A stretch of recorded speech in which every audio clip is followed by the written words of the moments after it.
અજ્ઞાતવાસ ભોગવીને પાંડવો જ્યારે પરત આવ્યા અને પોતાનો ભાગ માંગ્યો, દુર્યોધને ઘસીને ના પાડી દીધી કંઈ પણ આપવાની. અને ત્યારે ધૃતરાષ્ટ્રએ વિદુરજીને બોલાવીને મંત્રણા કરી કે મારે શું કરવું. એટલે વિદુરજીએ તો બધી નીતિની વાત કરી કે ભાઈ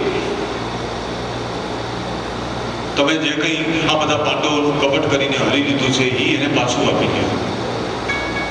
હસ્તિનાપુરની ગાદી ઉપર અગર કોઈનો અધિકાર હોય તો એ ધર્મરાજા યુધિષ્ઠિરનો છે. હે મોટા ભાઈ, તમે એમ ન સમજો કે તમે રાજા છો હસ્તિનાપુરના. તમે તો પાંડવોની અનુપસ્થિતિમાં એના પ્રતિનિધિ રૂપે બિરાજમાન છો હસ્તિનાપુરની ગાદી ઉપર. એટલે આ હસ્તિનાપુરની ગાદી ઉપર અગર કોઈનો અધિકાર હોય તો એ પાંડુ પુત્રનો છે. એનું બધું એને પાછું આપી દો. અને ત્યાં તો વચ્ચે દુર્યોધને દુષ્ટતા કરી વિદુરજીનું અપમાન કરી નાખ્યું. અરે મારી વિરુદ્ધમાં મારા પિતાની કાન ભોંગેરડી કોણે બોલાવ્યા? દાસીના દીકરાને ગાડી મોકલાને હસ્તિનાપુરની બહાર. વિદુરજીનું અપમાન થયું. અને ત્યારે ભાગવતકાર કહે છે કે સનિર્ગત કૌરવ પુણ્ય લબ્ધો ગજા હયા તીર્થ પદપદાની. વિદુરજી હવે હસ્તિનાપુરમાંથી નીકળી ગયા. જાતા જાતા વિદુરજી પોતાનું ધનુષ્ય હતું ને એ દ્વાર પાસે મૂકી દીધું.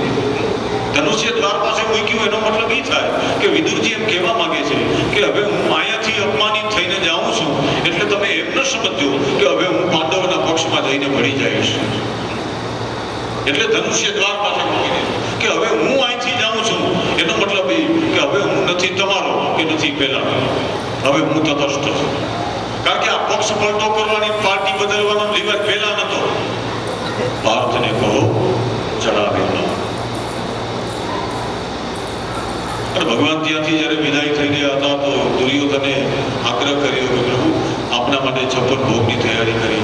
ભગવાન ઠુકરાવી દીધા 56 ભોગ દુર્યોધનને. હે દુર્યોધન, તારું મન મને ન બચે. આપણા શાસ્ત્રોમાં એવી આજ્ઞા કરી કે બને ત્યાં સુધી પારકું અન્ન ખાવું જ નહીં. કોઈના માસિયાનું ખાધું હોય તો એના પ્રાયશ્ચિત રૂપે એક માળા કરવી ગાયત્રીની. માસિકે તુ સભાધિકમ. પછી કોઈને ત્યાં ઓલો ઘોડો ભરવાનું ખાવા ગયા હોય શ્રીમંતનું, ગર્ભાદાને સહસ્ત્રમ ચ.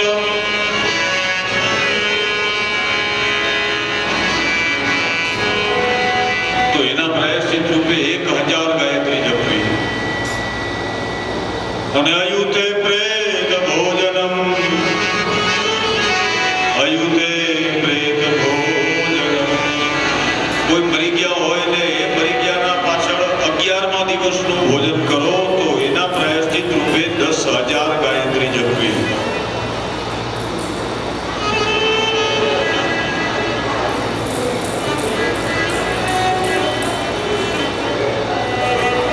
બધા ખાય આવે છે પણ કંઈ કરવાનું હો.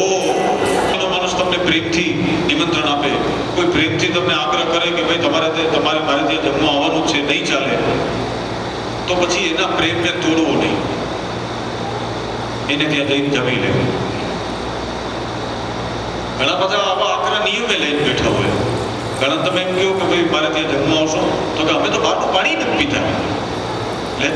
હું જવા તૈયાર છું, એમાં તને કઈ વાંધો છે બોલ. તો એવું કહ્યું. ઘણા તો એવા તમે જો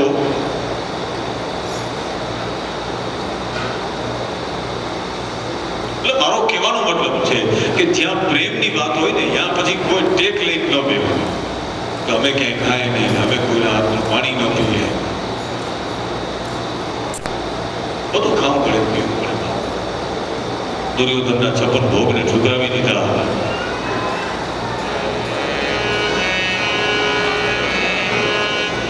અને વિદુરજીની ભાજી ખાધી ભગવાને ગંગા નદીના. એમની વિદુરજીની ઝૂંપડી પાવન કરે.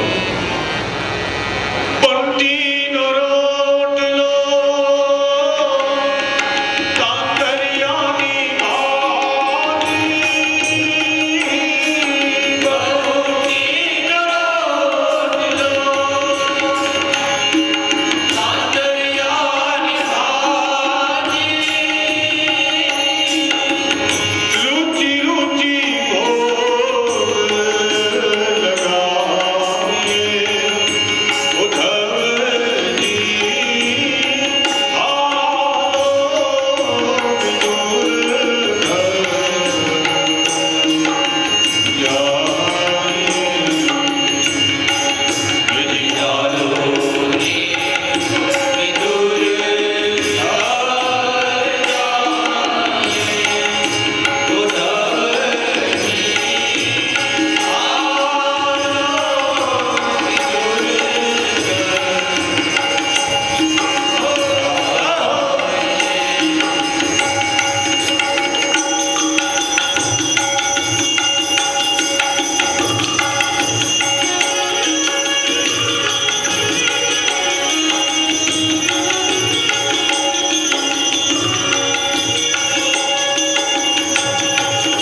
સુકે તેની ખાપ લઈ અને પામે તેની ગોદડી.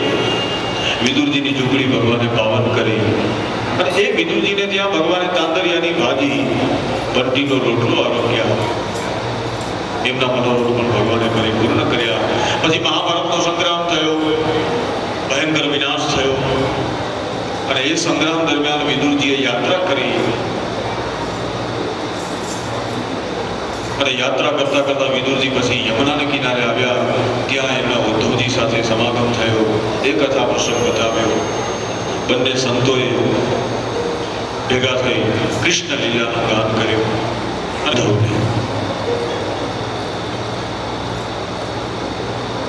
અને અહો બકીયમ સ્તનકાલ મૂઢમ જિગાંસયાપાયેદપ્યશાન્વી લેભે ગતિરધાતુ જતાં તતોન્યમ કમ્વા દયાલું શરણં પ્રજેમા. ત્યાર પછી તો વિદુરજી મૈત્રેયના આશ્રમમાં આવ્યા, ગંગા દ્વારે બ્રહ્મકુંડ પાસે. અને મૈત્રેય મહારાજે વિદુરજીને ભગવાનની વિશ્વ લીલા સંભળાવી. ફરી સર્જનની વાત કરી, રુદ્રની ઉત્પત્તિ બતાવી અને બ્રહ્માના અંગમાંથી અલગ અલગ ઋષિઓ પ્રગટ થયા એ વાત કરી. અને જ્યારે બ્રહ્માએ મૈથુની સૃષ્ટિ પ્રગટ કરી એમાં સૌથી પહેલું યુગલ બ્રહ્માએ પ્રગટ કર્યું, મનુ અને શત્રુપા. મનુ એટલે મન અને શત્રુપા એટલે કે જેના 100 રૂપ છે એવી બુદ્ધિ, એને કહેવાય શત્રુપા.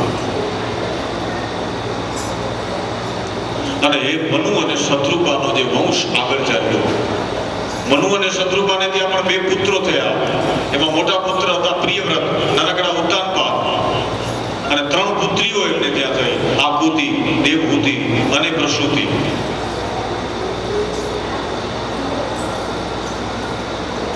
અને ભાગવતકાર કહે છે કે પછી તો બ્રહ્માજીએ મનુને પણ સૃષ્ટિનું સર્જનનું કાર્ય આગળ ચલાવવાનું કહ્યું. પણ પ્રજાને નિર્માણ કર્યા પછી રાખવી ક્યાં એ પ્રશ્ન હતો. કારણ કે પૃથ્વી તો રસાતળમાં ડૂબેલી હતી પ્રલયના જળમાં. ત્યારે ભગવાને વરાહ અવતાર લઈ અને પૃથ્વીનો ઉદ્ધાર કર્યો. બોલીએ વરાહ નારાયણ ભગવાન કી જય.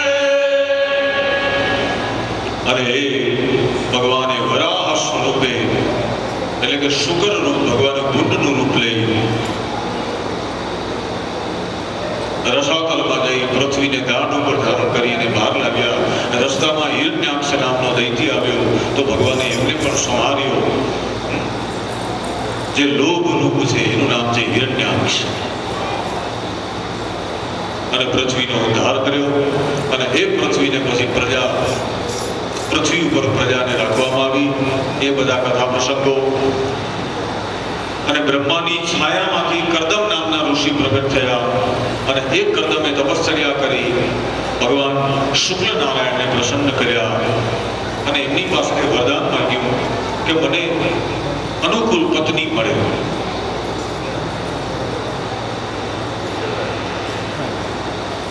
રૂપશીલ અને ગુણવાળી મને અનુકૂળ પત્ની મળે. અને ભગવાને ત્યારે વરદાનમાં કહ્યું કે ધર્મજ્ઞ મનુ તમારી પાસે આવશે, એમની કન્યા દેવહૂતિને લાવશે, એમની સાથે તમે વિવાહ કરો. એ પ્રભુના વરદાન પ્રમાણે મનુ મહારાજ કરદમ ઋષિ પાસે આવ્યા અને પોતાની જે કન્યા હતી દેવહૂતિ, એમનો વિવાહ, એમનું કન્યાદાન કરદમને કર્યું. પણ કરદમ ઋષિએ શરત એ કરી કે તમારી દીકરી સાથે હું પરણવા તો તૈયાર છું, પણ મારી એક શરત છે. તો કે બોલો. તો કે એક પુત્રના જન્મ પછી હું સંન્યાસ લઈ લઈશ. એમાં તમારી દીકરીને વાંધો હોવો જોઈએ નહીં. અને ત્યારે દેવહૂતિ મૌન રહ્યા અને સ્વીકૃતિ આપી. એમ કહેવાય છે ને કે મૌનમ સ્વીકૃતિ લક્ષણ. કે મૌન રહી અને સ્વીકૃતિ આપી. અને ભાગવતકાર કહે છે કે પછી તો કરદમ અને દેવહૂતિનું લગ્ન થયું. અને પોતાના પતિની સેવામાં દેવહૂતિએ પોતાના શરીરને ઘસી નાખ્યું, તન મન અને ધનથી સેવા કરી. જેવી રીતે માં ભવાની શિવજીની શુશ્રૂષા કરે, સેવા કરે, એમ દેવહૂતિએ કરદમની સેવા કરી.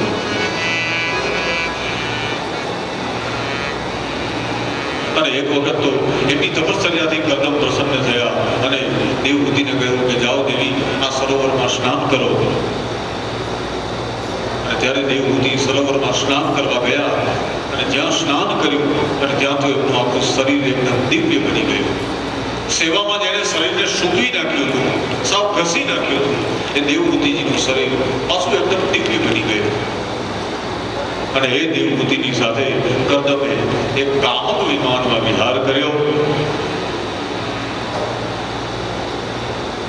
કામનાઓની પૂર્તિ કરનારું અને મનની ઈચ્છા પ્રમાણે ગતિ કરનારું આવું એક વિમાન કર્દમે પહેલેથી બનાવીને તૈયાર રાખ્યું હતું. એ વિમાનમાં વિહાર કર્યો દેવહૂતિની સાથે અને એમના દિવ્ય અને શ્રેષ્ઠ ગૃહસ્થાશ્રમમાં એક પછી એક કર્દમ અને દેવહૂતિની આ 9 કન્યાઓનો જન્મ થયો. અને આ જે 9 કન્યા છે ને, એ નવધા ભક્તિનું છે. અને ભક્તિ પહેલા આવે, ભગવાન પછી આવે. અને 9 કન્યાના જન્મ પછી 10મા ભગવાન કપિલ નારાયણ માં દેવહૂતિથી આવિર્ભૂત થયા. બોલીએ કપિલ નારાયણ ભગવાન કી જય. કાર્દમં વીર્યમાપન્નો જગદેવને નિવદામી, જગદેવને નિવદામી. અને ભગવાન કપિલ તમે જો પ્રગટ થવાની સાથે સીધા 16 વર્ષના જેવા પ્રગટ થયા કે સીધી 16 વર્ષની અવસ્થા. તત્વોની સંખ્યા સૌપ્રથમ કોઈએ ગણાવી હોય તો એ ભગવાન કપિલદેવ સાંખ્ય શાસ્ત્રના પ્રણેતા છે. અને એમના પ્રાગટ્ય પછી એવી કથા છે કે એક વખતમાં દેવહૂતિ એમની શરણાગતિ કરી અને કેટલાક પ્રશ્નો કર્યા. અને ત્યારે પોતાની માં દેવહૂતિને નિષ્કામ ભક્તિની શ્રેષ્ઠતા બતાવી અને એમને યોગનો ઉપદેશ ભગવાને આપ્યો, કપિલ નારાયણ આપ્યો. આધ્યાત્મિક નામનો યોગ બતાવ્યો. સાંખ્ય શાસ્ત્રની વાતો કરી, આત્મા અને અનાત્માની વાતો કરી, એમના વિવેક બતાવ્યા, ભક્તિની વ્યાખ્યા બતાવી અને વિષયમાં વૈરાગ્ય થાય એ માટે ઉપાયો બતાવ્યા. એમાં અષ્ટાંગ યોગની પણ વાતો કરી. 25 તત્વવાળો શબીજ યોગ પણ ભગવાન કપિલદેવજીએ બતાવ્યો, જેનાથી આત્મદર્શન થાય છે. ભક્તિ યોગનું વર્ણન કર્યું, ભક્તિના પ્રકાર બતાવ્યા અને આ જીવની ગર્ભવાસની સ્થિતિ પણ બતાવી, જીવને મળતી ઉત્તમ ગતિનું વર્ણન કર્યું. આદિ પ્રવચન ભગવાન કપિલદેવજીએ વચનામૃતમાં આપ્યું. અને ત્યારે મા દેવહૂતિ કૃતાર્થ થયા. એવં નિશમ્ય કપિલસ્ય વચો જનિત્રી સાકર્દમસ્ય દૈદાખિલ દેવહૂતિ વિસ્ત્રસ્તમોહપટલા તમબીગણન્ય તુષ્ટાવચત્વવિષયાન્તિતસીતિભો. મા દેવહૂતિ કૃતાર્થ થયા અને વારંવાર ભગવાન કપિલદેવજીને વંદન કરી. અને મા દેવહૂતિએ પણ જલરૂપ સ્વીકાર્યું, પોતાના શરીરને જલમાં પરિવર્તિત કરી નાખ્યું. અને એ જે જલ હતું એ બિંદુ સરોવરના પ્રવાહમાં એ જલમાં જલ ભળ્યું. અને આજે પણ પોતાના ગુરુનો અમર યશ પ્રગટ કરતા સરસ્વતી વહી રહ્યા છે. આ ગરવી ગુજરાતની ગાથા છે. ભગવાનનું પ્રાગટ્ય સ્થાન કપિલ નારાયણનું સિદ્ધપુર, જેને માતૃગયા કહેવાય ને, પિતૃગયા બિહારમાં આવ્યું પણ માતૃગયા ગુજરાતમાં છે, સિદ્ધપુર. આજે પણ સિદ્ધિ દેનારું સ્થાન છે. એ ભગવાન કપિલદેવજીની પ્રાગટ્ય ભૂમિ છે.